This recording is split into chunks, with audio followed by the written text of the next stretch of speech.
You slip into existence not with a dramatic entrance, but in a quiet, damp world. Buried deep beneath the water's surface, your tiny body wiggles free from your egg sac, emerging as a microscopic creature barely the size of a coin. Your world? A hidden alcove in a shallow lake surrounded by murky waters. You don't know much yet, but you know one thing.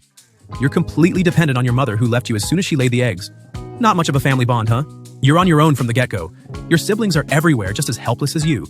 There's no big, welcoming welcome to the world moment here, just a brutal plunge into the survival game. You're a baby axolotl, and life is already tough. No fur, no wings, no legs, just a tiny tail, some gills, and a whole lot of instinct.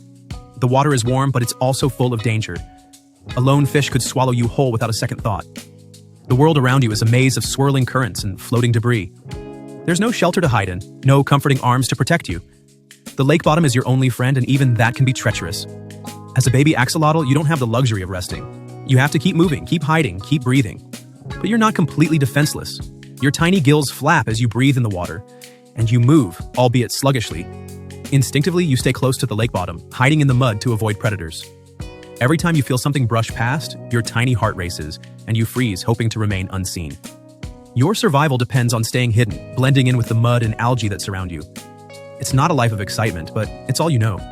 In the murky depths, the water feels thick, almost suffocating, but you have no choice but to swim through it. Every time you dart to a new hiding place, it's a gamble. You don't know what's lurking just above you, but you can feel the vibrations in the water, warning you of an approaching threat. A large fish might be swimming by, and you're just one more snack in a predator's day. You stay low, barely moving, hoping to be overlooked. As the days pass, you start to explore your surroundings more. You begin to understand that this world, while dangerous, is also a place where you have to learn to survive, not just hide. You start to sense the difference between the still water and the deeper, calmer pools where food might be more abundant. But your tiny body is still so weak, and the struggle to survive continues. Your food sources are sparse. In the early days, you rely on tiny bits of detritus and plankton that float past you. It's not much, but it's enough to keep you alive for now. Your gills help filter the water, and your instincts drive you to search for anything you can eat. You're still too small to hunt anything substantial, but that doesn't stop you from trying. Every day is spent exploring, moving slowly, cautiously, trying to find something that will sustain you. The world is huge, and you're tiny. The current pushes you in one direction, but you resist, trying to find your own way, looking for a spot that feels safe enough to rest. But resting is a luxury, and you can't afford to take it for granted. Every moment is spent looking for food or hiding from the threats that loom just out of sight. Even a brief pause could mean becoming someone else's lunch. The real world of survival is a harsh one, and you're learning the rules as you go. You know that you are small, vulnerable, and reliant on your instincts. Your body is weak, but your survival instincts are sharp. Every flick of your tail, every movement in the water has a purpose. There's no room for hesitation. The axolotl life isn't glamorous, but you're learning how to navigate it, one awkward swim at a time. As the days turn into weeks, you continue to grow, but you remain small compared to the predators around you. You begin to understand that in this world, everything is out to get you. But you're still here. And that's all that matters. You've learned to adapt, to survive. And for now, that's enough. But there's still so much to learn. Every new challenge, every new threat will teach you more about survival. The world is waiting for you to grow, to become more than just a tiny creature struggling in the mud. It's waiting for you to become the predator you were born to be. Weeks pass, and you're growing, just not the way most creatures do. Unlike your distant relatives that will soon sprout legs and venture onto land, you're staying in your juvenile form forever. You have no interest in crawling out of the water. You're a permanent resident of this lake, your gills still fully intact. You should be excited, but for an axolotl, staying young forever is more of a curse than a blessing. Your gills are bright and feathery, giving you a unique look that says, "I'm not like the other creatures in the water." You don't need to breathe air like other creatures. The water does just fine for you, but that doesn't mean you're safe. While other creatures in the lake are constantly evolving and changing, you stay the same. Your form doesn't shift, your gills never shrink, and you never develop the limbs to walk on land. For some, this would be a dream, but for you, it's a constant reminder that you are stuck in a biological limbo. There's no evolutionary progression. You're always young forever in the same state, and yet you know the world outside is changing. Your instincts tell you that the future should hold something more. But here, in this lake, you're bound to a life of swimming in circles. The first time you venture out to catch food, small fish, insects, or aquatic plants, you realize how dangerous it is to live in a world where predators always lurk. Sometimes it's the bigger fish, sometimes it's the birds above. You learn quickly to freeze, letting your camouflage do the job. Your mottled skin helps you blend in with the lakebed, but it's a dangerous game. You can't afford to be spotted. Your skin, while it gives you some protection, also limits your ability to move quickly. You'll never be able to dart away the way some creatures can. Instead, you wait for the right moment, your small frame still in the cold waters, your gills flapping rhythmically to get oxygen as you wait for your next meal. The other creatures of the lake are always one step ahead. The predatory fish know the layout of the lake, and the birds circle above, scanning for movement. You may be small and slow, but your survival relies on your patience and precision. The few seconds it takes for a fish to get too close might be your only chance to grab it with your slippery, flexible body. And when you do catch something, it's a victory. Not because it's easy, but because it's so hard to get anything in a world where every movement is scrutinized by something bigger than you. As you continue growing, you start to notice how the dynamics of the lake change. There are areas that are always full of prey, and other places that are barren. You begin to map out the lake like an explorer charting unknown lands. Some places have the freshest algae, while others are teeming with bugs. You learn which parts of the lake are less visited, where the predators don't bother to hunt, and where you can find some peace. Still, the world feels small, and the more you grow, the more dangerous it becomes. The larger creatures are getting bolder. As the sun filters down through the water, you occasionally find a bit of light in the otherwise murky depths. You're not the only one seeking out the sunlight. Fish, too, drift into the shallows, some of them unsuspecting, while others keep their distance from you. The hunting, the waiting, and the filtering all become second nature to you. But something about the limited environment feels confining. You can sense that if you could grow beyond these shallow depths, you might have access to greater opportunities, more food, a wider world, and perhaps even more interactions with different creatures. But for now, you remain here. The lake is your world, and your continued survival depends on your ability to stay hidden, avoid the predators, and keep your hunger satisfied. There are no other options. And so, you wait. You wait for the next meal, for the next opportunity to move forward. Because as much as you'd like to believe you're a permanent resident here, deep down, you know that eventually you'll have to find a way to move beyond these waters to truly thrive. The lake has given you everything it can, but it won't last forever. Eventually, it will become too small. Months go by, and you start feeling stronger. Your body has grown, though you're still no giant, not even close. But as you grow, you've mastered the art of the water. You swim gracefully, moving with a precision that only a true aquatic creature could master. Your gills flutter, and you can stay submerged for hours at a time. You glide through the water effortlessly, every movement fluid and controlled, just like your ancestors have done for generations. You've come to understand the water like an extension of yourself, its currents, its cool embrace, and its hidden secrets. You've adapted well. The lake is a perfect environment for your growth. The water is warm, providing the perfect conditions for your survival.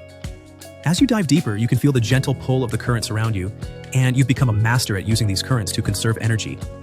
It's a skill that took months to perfect, but now it's second nature.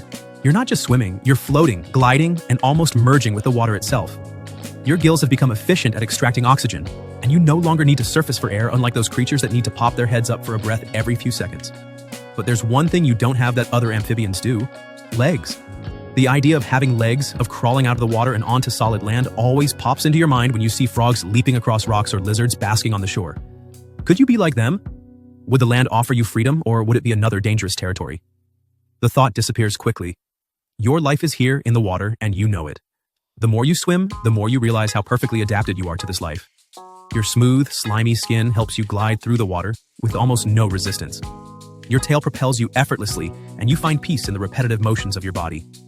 You spend hours exploring every inch of the lake, savoring the solitude and stillness. The water is your world, and in it, you are king.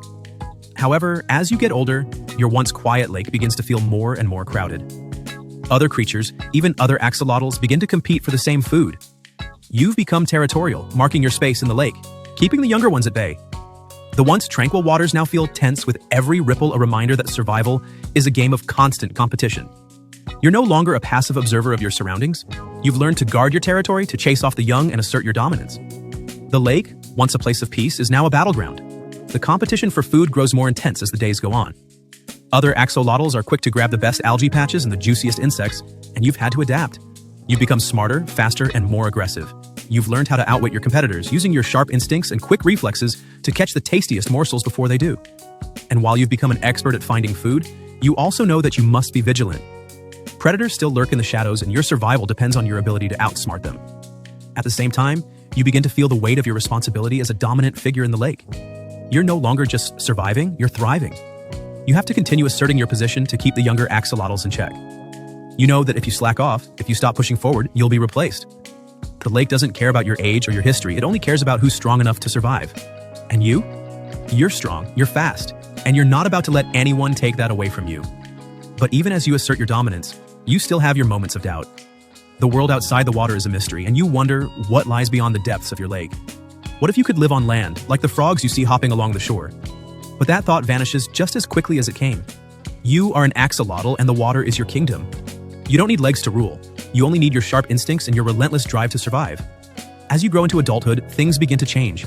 The competition for food becomes fiercer, but now you've got your own strength and strategy. Your once shy existence is now a game of dominance. You use your powerful jaw to fend off intruders and show them that your territory is not up for grabs. The once quiet, solitary existence has transformed into something more demanding. Every day is about survival, hunting, and maintaining your place in the ecosystem. You're no longer the helpless juvenile navigating the waters, but a capable adult, ready to stake your claim. You've become a master of the waters. Your gills function smoothly, your tail propels you with precision, and your limbs allow for swift, calculated movements. The murky depths of the water seem like a home now, every corner and crevice familiar. But with adulthood comes the responsibility of reproduction, and you soon feel the pull, the deep-rooted instinct rising in your body. You realize that your role in the cycle of life isn't just to survive anymore, it's to pass on your legacy. The process isn't as complicated as it might seem, but it is no less significant.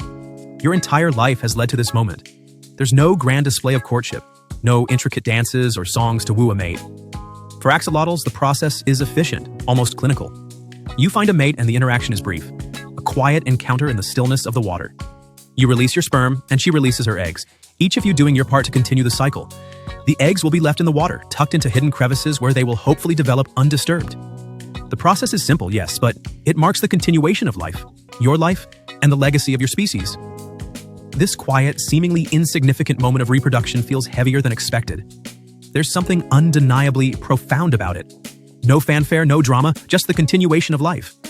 Yet, as you swim away after the act, there's an echo of something more.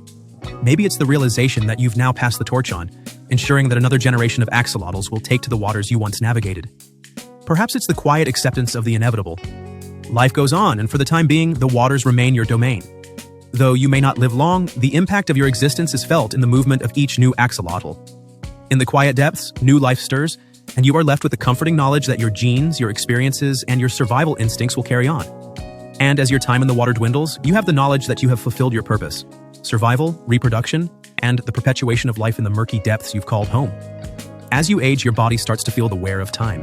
The once vibrant gills slow, and your movements become less fluid. But despite this, there's a certain peace in knowing that your story will continue. The young axolotls, newly hatched, will carry with them the knowledge of how to survive, just as you did. In the cycle of life and death, there is always room for growth, for change, and for the continuation of the story that began with you.